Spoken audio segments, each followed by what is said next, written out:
Durante décadas, el nombre de Coco Chanel ha sido pronunciado como sinónimo de elegancia, libertad femenina y revolución estética, una mujer que supuestamente rompió las reglas de su tiempo y liberó a las mujeres del corsé. Pero detrás de esa imagen cuidadosamente construida se esconde una historia mucho más oscura, una que no aparece en los museos de moda ni en los anuncios de perfume. Una historia enterrada bajo capas de glamour, poder y silencio político. Porque mientras el mundo celebraba su genio creativo, Chanel jugaba un papel mucho más peligroso. Un papel que tenía nombre, número y archivo secreto. Durante la ocupación alemana de París, cuando la ciudad estaba sometida al control alemán, miles de franceses fueron perseguidos, encarcelados o ejecutados por resistir. Sin embargo, Coco Chanel vivía cómodamente en el Hotel Ritz, el mismo hotel que funcionaba como residencia y centro social de los altos mandos del régimen. Mientras el miedo dominaba las calles, ella se movía con libertad entre oficiales alemanes, cenas de lujo y salones exclusivos. Esa cercanía no era casual, no era ingenua, y no era inocente. Décadas después, documentos desclasificados revelarían una verdad imposible de ignorar. Coco Chanel no fue solo una colaboradora pasiva ni una simpatizante oportunista. Fue una agente registrada de la inteligencia alemana, identificada oficialmente con el número F7124. Un número que no se asignaba a cualquiera. Un número reservado para quienes prestaban servicios activos al aparato de espionaje del Tercer Reich. Chanel tenía expediente, tenía contactos y tenía misiones. Su rol no se limitaba a entregar información menor ni a moverse por conveniencia personal. Chanel fue utilizada como intermediaria política en uno de los intentos más delicados y secretos de la batalla, una negociación de paz encubierta entre Alemania y el Reino Unido. Y no con cualquier interlocutor, sino con uno de los hombres más poderosos del siglo XX. Un movimiento que, de haber funcionado, habría cambiado el curso completo del Segundo Conflicto Mundial. Lo verdaderamente perturbador no es solo que participara en operaciones de inteligencia, sino que lo hiciera utilizando su prestigio, su fama y su influencia cultural como armas estratégicas. Chanel entendía el poder social que tenía y supo explotarlo. La moda, en sus manos, dejó de ser solo estética y se convirtió en una herramienta política. Una herramienta que le permitió cruzar fronteras, acceder a élites y moverse donde otros no podían. Y sin embargo, cuando terminó la batalla y comenzó el ajuste de cuentas, Coco Chanel no fue juzgada como otros colaboradores. No fue condenada públicamente. No fue encarcelada. No fue cancelada. Su nombre no quedó manchado en los libros oficiales de historia.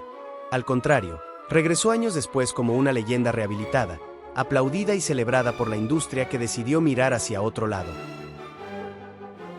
¿Cómo es posible que una agente del Reich registrada saliera completamente impune? ¿Quién la protegió? ¿Qué favores se pagaron en silencio? ¿Qué información valiosa poseía para evitar cualquier proceso judicial? Estas preguntas incomodan no solo a la historia, sino a la narrativa que Occidente construyó tras la guerra sobre justicia, memoria y responsabilidad.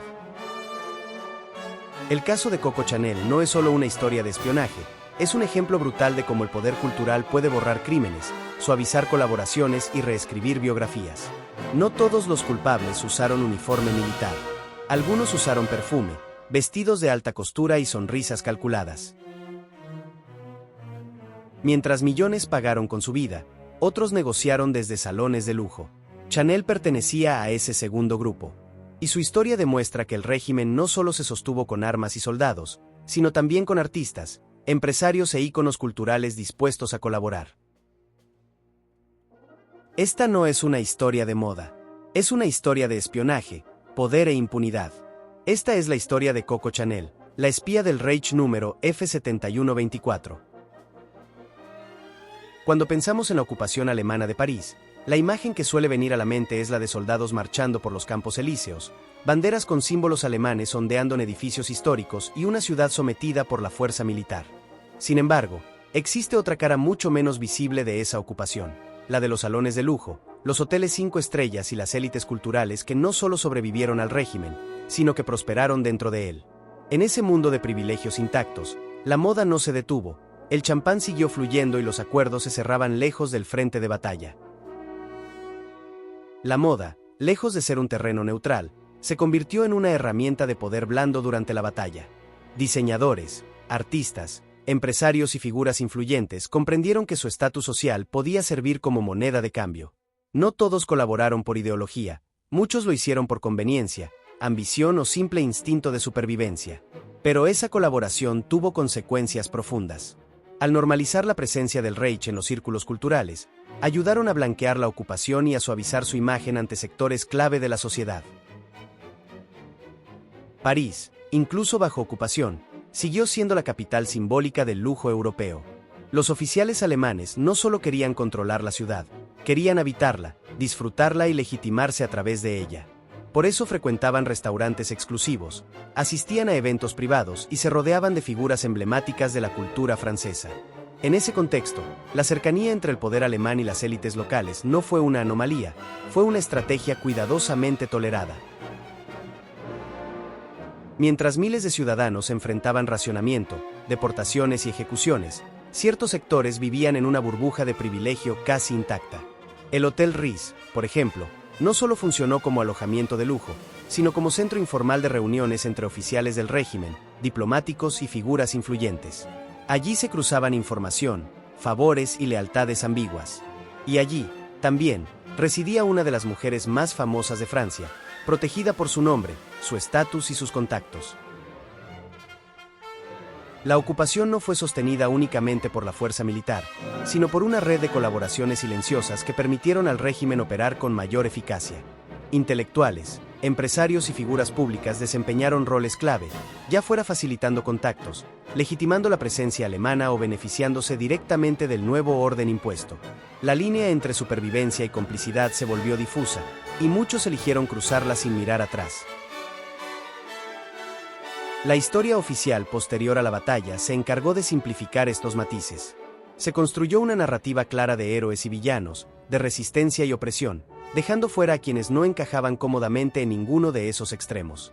Las figuras demasiado influyentes, demasiado útiles o demasiado incómodas fueron cuidadosamente excluidas del relato judicial y moral que siguió a la liberación de Francia. En ese proceso de reconstrucción histórica, la moda fue presentada como un refugio apolítico, una industria dedicada exclusivamente a la estética y al arte. Pero esa imagen ignora deliberadamente cómo el lujo, el prestigio y la influencia social pueden convertirse en armas silenciosas. Cuando una figura cultural legitima un régimen con su presencia, su colaboración o su silencio, está participando activamente en su sostenimiento. Este contexto es fundamental para entender cómo una diseñadora pudo moverse con libertad en una ciudad ocupada, acceder a oficiales de alto rango y participar en operaciones que iban mucho más allá del mundo de la moda. Nada de esto ocurrió en el vacío. Fue posible porque existía una red de intereses cruzados, favores mutuos y silencios convenientes que protegían a quienes sabían jugar el juego del poder. La historia que vamos a contar no busca demonizar el arte ni la creatividad, sino exponer cómo el talento y la fama pueden ser utilizados para fines profundamente cuestionables. Cuando el prestigio social se combina con ambición política, el resultado puede ser tan peligroso como cualquier arma. Y cuando esas alianadas quedan impunes, el daño se extiende mucho más allá del periodo histórico en el que ocurrieron. Para comprender cómo una figura de la moda terminó convertida en agente de inteligencia alemana, primero debemos entender el mundo que lo permitió. Un mundo donde el lujo convivía con la guerra, donde la colaboración se disfrazaba de neutralidad y donde el poder real no siempre llevaba uniforme. Solo así podremos entender cómo esta historia fue posible, y por qué se intentó ocultar durante tanto tiempo. Pero antes de comenzar con esta historia, no olvides de suscribirte al canal y de activar las notificaciones que te avisarán de nuestras actualizaciones. Durante años se intentó presentar a Coco Chanel como una mujer pragmática que simplemente sobrevivió a la ocupación alemana, pero los archivos desclasificados contradicen por completo esa narrativa indulgente. Chanel no fue una espectadora pasiva ni una víctima de las circunstancias históricas. Fue una participante activa dentro de una red de inteligencia organizada. Su nombre aparece registrado formalmente en documentos de la Abwehr, el servicio de inteligencia militar alemán, con un número de agente asignado. Ese registro no era simbólico, implicaba responsabilidades, contacto directo con oficiales y participación en operaciones concretas. El número F7124 no fue asignado al azar ni por cortesía. Dentro del sistema de inteligencia alemán, Ese tipo de identificación solo se otorgaba a colaboradores considerados útiles, confiables y con acceso a círculos estratégicos. Chanel cumplía con todos esos requisitos. Tenía influencia internacional, se movía con naturalidad entre élites políticas y económicas, y podía cruzar fronteras sociales que estaban cerradas para la mayoría de los civiles.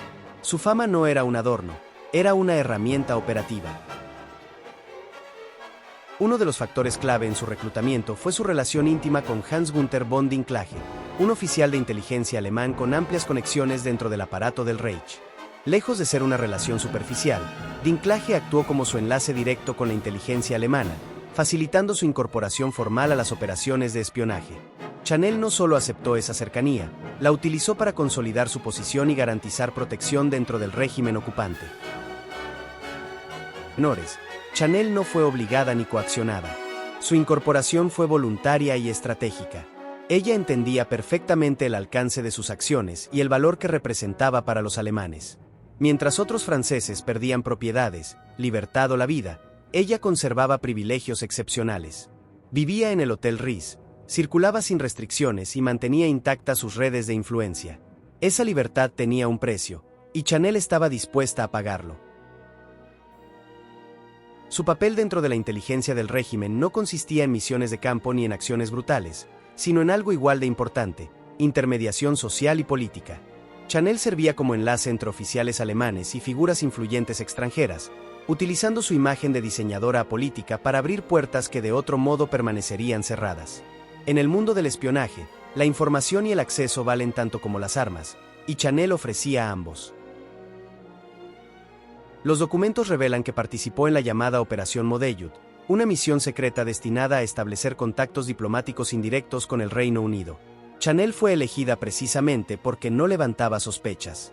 Una mujer famosa, asociada al lujo y a la moda, parecía la mensajera perfecta para transmitir propuestas que, de salir a la luz, habrían provocado un escándalo internacional de enormes proporciones.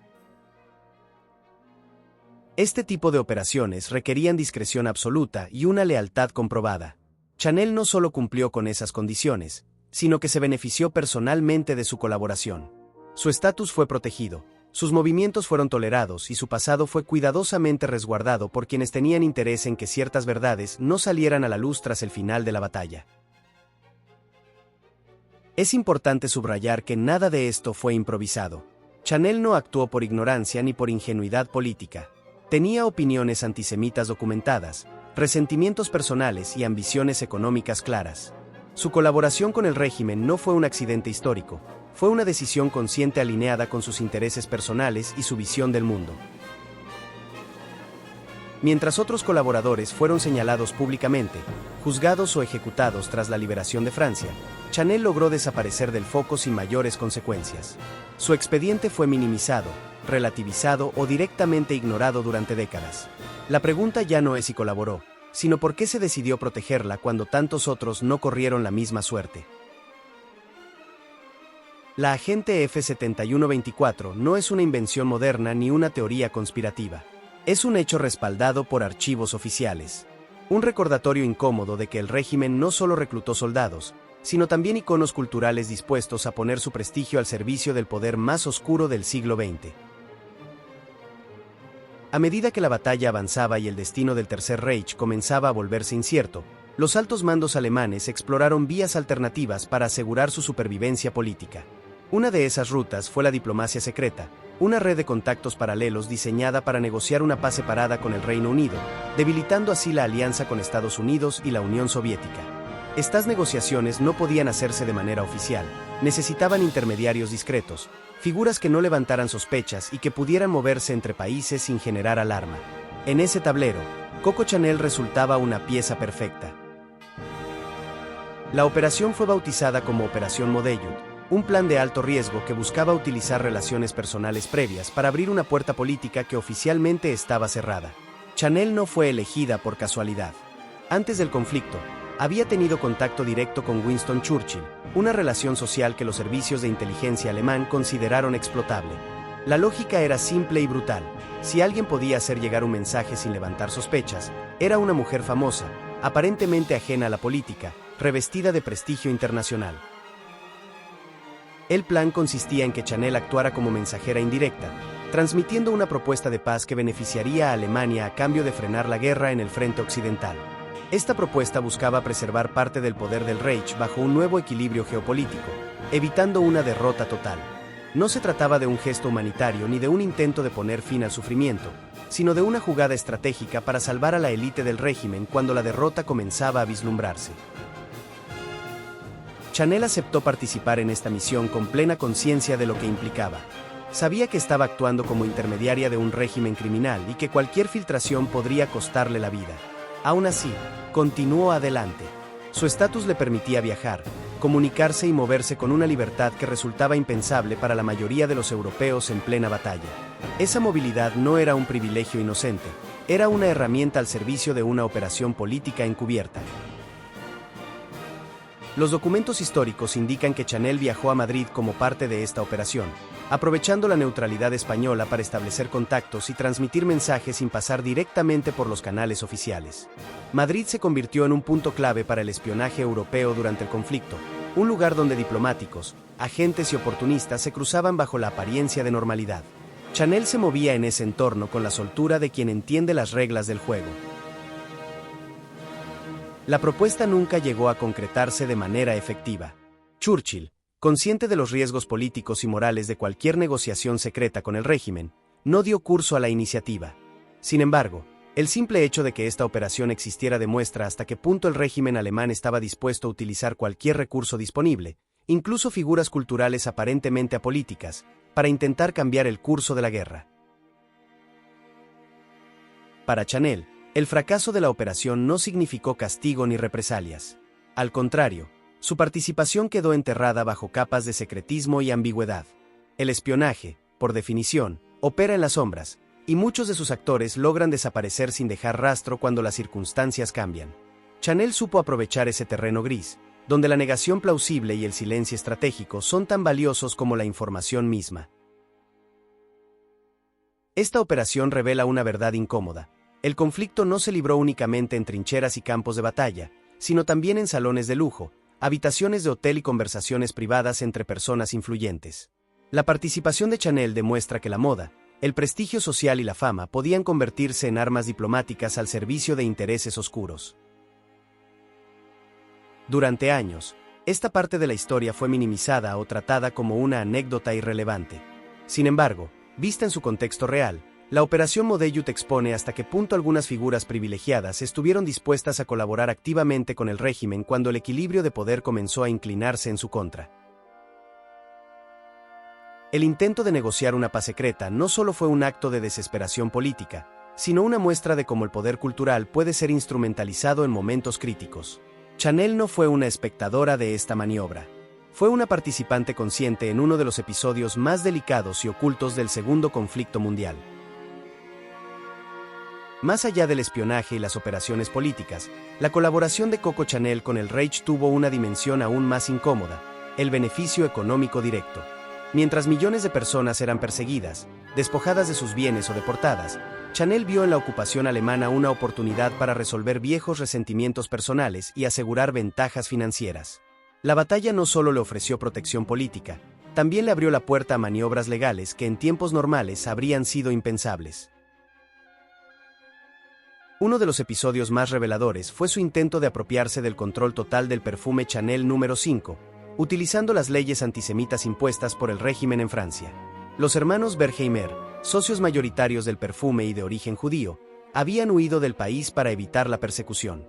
Chanel aprovechó su ausencia y el nuevo marco legal para presentarse como la única área legítima de la empresa, reclamando la propiedad completa del negocio. Esta maniobra no fue accidental ni improvisada. Chanel inició procedimientos legales formales apoyándose en la política de arianización, una estrategia sistemática del Reich destinada a transferir propiedades judías a manos no judías. En documentos oficiales, Chanel argumentó que el control de la empresa debía pasar a ella por razones raciales, no comerciales. Es decir, utilizó directamente la ideología alemana como herramienta económica para su propio beneficio. Lo más perturbador de este episodio es que demuestra una alineación ideológica más profunda de lo que durante años se quiso admitir. No se trató solo de supervivencia ni de pragmatismo empresarial, sino de una disposición consciente a aprovechar un sistema de persecución racial para obtener ganancias personales. Chanel no fue una víctima del régimen, fue una beneficiaria activa de sus políticas discriminatorias. Paradójicamente, su intento de apropiación fracasó. Los Berkheimer, anticipándose a este tipo de abusos, habían transferido temporalmente el control de la empresa a un socio no judío antes de huir, protegiendo así el negocio. Esta jugada frustró los planes de Chanel, pero no elimina la gravedad de sus intenciones ni el hecho de que intentó utilizar el aparato legal alemán para despojar a otros de sus bienes. Este episodio fue cuidadosamente minimizado en las biografías oficiales de Chanel durante décadas. Se habló de disputas comerciales, de desacuerdos empresariales, pero rara vez se mencionó el contexto real en el que ocurrieron, una Europa donde la persecución racial era ley y donde Chanel decidió posicionarse del lado que más le convenía. El silencio posterior no fue casual, fue una forma de proteger una imagen pública que seguía generando millones. La relación entre poder económico y colaboración política se vuelve evidente en este punto. Chanel entendía que su supervivencia financiera dependía de alinearse con quienes controlaban el nuevo orden. No dudó en hacerlo, incluso si eso significaba legitimar, aunque fuera indirectamente, un sistema basado en la exclusión y el despojo sistemático.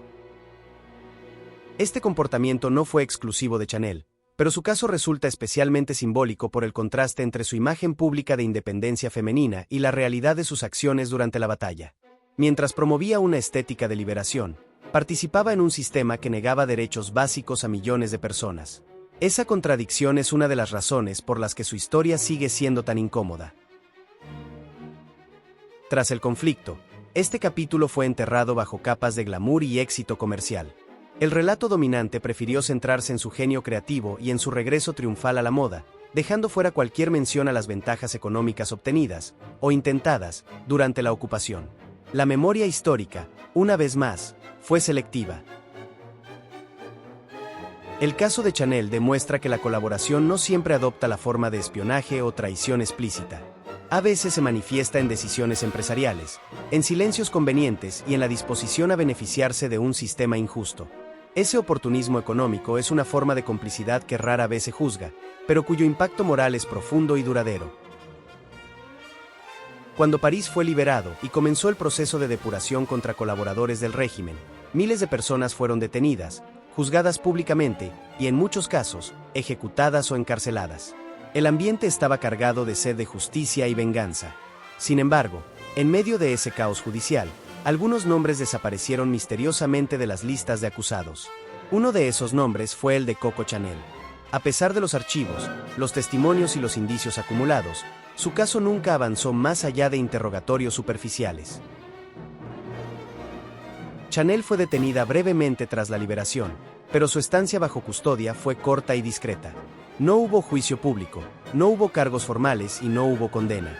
En contraste con la brutalidad aplicada a otros colaboradores, su trato fue sorprendentemente benigno. Esta diferencia de trato no puede explicarse únicamente por falta de pruebas, ya que los documentos que hoy conocemos ya existían entonces en manos de los servicios de inteligencia aliados. Una de las hipótesis más sólidas apunta a su relación personal con figuras clave del poder aliado, en especial con Winston Churchill. Aunque no existe constancia pública de una orden directa, múltiples historiadores coinciden en que Chanel poseía información sensible que podría haber resultado incómoda para varios gobiernos occidentales. En un contexto de posguerra donde la estabilidad política era prioritaria, silenciar ciertos casos resultaba más conveniente que abrirlos. Además, el mundo del espionaje rara vez se rige por criterios morales absolutos. Muchos colaboradores fueron protegidos porque, durante la batalla, proporcionaron información útil o participaron en operaciones que beneficiaron indirectamente a los aliados. Chanel, como intermediaria en contactos diplomáticos secretos, pudo haber sido considerada un activo demasiado delicado para exponerlo públicamente. Juzgarla habría implicado revelar operaciones que se prefería mantener enterradas. Otro factor determinante fue su valor como símbolo cultural. Chanel no era una ciudadana cualquiera, era un ícono internacional cuya caída habría tenido repercusiones políticas, económicas y culturales significativas. Francia necesitaba reconstruir su identidad tras la ocupación, y preservar figuras emblemáticas ayudaba a proyectar una imagen de continuidad y orgullo nacional. Sacrificar a Chanel habría significado reconocer públicamente que la élite cultural también había colaborado. En lugar de enfrentar un juicio, Chanel optó por un exilio cómodo en Suiza. No fue una huida desesperada, sino una retirada estratégica. Desde allí, observó cómo se reescribía la historia, cómo otros eran condenados y cómo su nombre se desvanecía lentamente del debate público. El silencio funcionó como una forma de absolución no declarada. Con el paso de los años, la narrativa dominante se encargó de suavizar su pasado. Las biografías oficiales omitieron capítulos incómodos, presentando su ausencia durante la posguerra como una pausa creativa o un retiro voluntario. El espionaje, la colaboración y el oportunismo económico fueron relegados a notas al pie o directamente ignorados. Este tipo de impunidad no fue un caso aislado. La posguerra estuvo llena de acuerdos tácitos, intercambios de silencios y pactos de conveniencia. La prioridad no era la justicia absoluta, sino la reconstrucción rápida de Europa y el nuevo equilibrio de poder frente al conflicto frío emergente. En ese contexto, muchas verdades resultaban peligrosas. El caso de Chanel demuestra que la justicia histórica no es imparcial ni automática. Depende de intereses, contextos y relaciones de poder. Algunos crímenes son juzgados con severidad, mientras que otros se diluyen en el tiempo hasta parecer irrelevantes. La impunidad de Chanel es un ejemplo claro de cómo el prestigio y la utilidad política pueden proteger incluso a quienes colaboraron con uno de los regímenes más criminales de la historia. Más que preguntar por qué nunca fue juzgada, la pregunta incómoda es quién decidió que no debía serlo. Porque detrás de cada caso silenciado hay una cadena de decisiones conscientes. Y en el caso de Coco Chanel, esa cadena revela un sistema dispuesto a sacrificar la memoria y la justicia en nombre de la estabilidad y la conveniencia política. Tras la batalla, el mundo necesitaba reconstruirse no solo materialmente, sino también simbólicamente. En ese proceso, muchas figuras públicas fueron reevaluadas, absueltas o directamente reinventadas. Coco Chanel fue una de las beneficiadas más evidentes de esta reescritura histórica. Su pasado durante la ocupación fue deliberadamente suavizado, reducido a rumores o descartado como irrelevante, mientras su figura era elevada nuevamente como un ícono cultural incuestionable. La industria de la moda desempeñó un papel clave en este proceso de blanqueamiento. Chanel representaba no solo una diseñadora, sino una marca con enorme valor económico y simbólico. Reconocer públicamente su colaboración con el régimen habría puesto en riesgo un imperio comercial que generaba millones y proyectaba una imagen de elegancia francesa al mundo. El silencio se convirtió en una estrategia empresarial tan efectiva como cualquier campaña publicitaria. Las biografías oficiales publicadas durante décadas omitieron sistemáticamente los episodios más incómodos de su vida. Se habló de su genio creativo, de su carácter fuerte, de su influencia revolucionaria en la moda femenina, pero rara vez se mencionó su papel durante la ocupación. Cuando se hacía, se presentaba como una mujer apolítica atrapada por las circunstancias, una narrativa que ignora por completo la evidencia documental existente. El regreso triunfal de Chanel a la alta costura en los años 50 consolidó esta imagen depurada. La sociedad estaba lista para olvidar, y la moda ofrecía una vía cómoda para hacerlo. Desfiles, aplausos y portadas de revistas reemplazaron cualquier discusión sobre responsabilidades morales. El espectáculo fue más fuerte que la memoria. Este fenómeno no es exclusivo de Chanel. A lo largo de la historia, múltiples figuras influyentes han visto sus acciones cuestionables diluirse con el tiempo gracias a su aporte cultural, económico o simbólico. Sin embargo, el caso de Chanel resulta especialmente perturbador por la magnitud de su legado y por la claridad de las pruebas que fueron ignoradas durante tanto tiempo. El mito blanqueado no solo protege a la figura individual, también protege al sistema que permitió su impunidad. Reconocer la verdad implicaría aceptar que la élite cultural francesa colaboró, se benefició y fue protegida tras la guerra. Esa aceptación habría resultado demasiado incómoda para una sociedad que necesitaba héroes, no contradicciones. Con el paso del tiempo, el consumo masivo de la marca Chanel terminó de sellar esta amnesia colectiva. Millones de personas alrededor del mundo adoptaron el nombre sin conocer su historia completa. El marketing reemplazó a la memoria histórica, y el lujo se convirtió en un velo que ocultó las sombras del pasado. El problema no es disfrutar de la moda o admirar la creatividad, sino hacerlo sin cuestionar el contexto en el que se construyó ese legado. Cuando se separa la obra de la historia sin análisis crítico, se corre el riesgo de normalizar conductas que nunca deberían repetirse. El mito se vuelve más cómodo que la verdad. Hoy, gracias a la desclasificación de archivos y al trabajo de historiadores independientes, este relato comienza a resquebrajarse. La imagen perfecta muestra grietas. Chanel ya no puede ser entendida solo como una diseñadora revolucionaria, sino como una figura compleja, contradictoria y profundamente implicada en uno de los periodos más oscuros del siglo XX.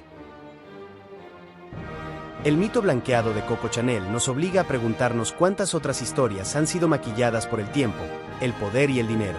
Porque cuando la memoria se edita para proteger íconos, lo que realmente se pierde no es la reputación de una persona, sino la capacidad colectiva de aprender del pasado. La historia de Coco Chanel no es solo la historia de una diseñadora brillante ni la de una mujer que supo imponerse en un mundo dominado por hombres. Es también la historia de cómo el poder, la fama y el prestigio pueden servir como escudos frente a la justicia. Su vida demuestra que no todos los crímenes se cometen con armas visibles, y que algunos de los más graves se ocultan tras sonrisas elegantes, perfumes icónicos y una narrativa cuidadosamente construida. Cuando analizamos su caso en profundidad, queda claro que Chanel no fue una figura pasiva arrastrada por la guerra. Tomó decisiones conscientes, se alineó con el poder dominante y utilizó el sistema a su favor. Su historia nos obliga a cuestionar la idea cómoda de que el talento artístico o el genio creativo pueden justificar cualquier acción. El talento no borra la responsabilidad moral. La impunidad de Chanel no fue un accidente histórico, fue el resultado de una serie de decisiones políticas, culturales y estratégicas. En la posguerra, Europa necesitaba estabilidad, símbolos de continuidad y figuras que ayudaran a reconstruir una identidad nacional dañada. Chanel encajaba perfectamente en ese relato. Su caída habría sido demasiado costosa para un sistema que prefería mirar hacia adelante sin revisar demasiado el pasado. Este caso revela una verdad incómoda. La historia no siempre la escriben los vencedores, sino quienes logran negociar su silencio. Chanel supo desaparecer cuando fue necesario, supo callar cuando convenía y supo regresar cuando el tiempo había enfriado la memoria colectiva. Su regreso triunfal a la moda no fue solo una victoria creativa, sino una victoria narrativa. Pero recordar estas historias no tiene como objetivo destruir legados ni alimentar el morbo, sino comprender cómo funcionan realmente el poder y la impunidad. Cuando una sociedad elige olvidar los aspectos más oscuros de sus íconos, corre el riesgo de repetir los mismos patrones. La memoria histórica no es un castigo, es una herramienta de prevención. Coco Chanel se convirtió en un símbolo de elegancia eterna, pero esa elegancia está profundamente marcada por la sombra de la colaboración, el oportunismo y el silencio. Separar la obra de la historia puede ser tentador, pero hacerlo sin análisis crítico implica aceptar una versión incompleta de la realidad. Y las versiones incompletas siempre favorecen al poder. El verdadero valor de revisar este tipo de historias no está en juzgar con la moral del presente, sino en reconocer que las decisiones individuales tienen consecuencias colectivas. Chanel no actuó sola, actuó dentro de un sistema que la protegió, la utilizó y luego la blanqueó. Entender ese sistema es tan importante como entender a la persona. Hoy, cuando consumimos marcas, figuras públicas y narrativas culturales, este caso nos invita a mirar más allá de la superficie, a preguntarnos qué historias fueron omitidas, qué voces fueron silenciadas y qué verdades quedaron enterradas para proteger intereses mayores. El lujo, muchas veces, funciona como una cortina que oculta realidades incómodas. Recordar que Coco Chanel fue también la agente del Rey Chef 7124 no elimina su impacto en la moda, pero sí completa el retrato de una figura profundamente contradictoria. Una mujer capaz de revolucionar la estética femenina y, al mismo tiempo, colaborar con uno de los regímenes más criminales de la historia. Ambas cosas coexistieron, y negarlo empobrece nuestra comprensión del pasado. Si queremos aprender realmente de la historia, debemos atrevernos a mirar estos lados oscuros sin filtros ni mitificaciones. Suscríbete a Rumbo al Pasado si quieres seguir explorando las historias que el poder intentó ocultar, los pactos silenciosos y las verdades incómodas que siguen resonando en el presente.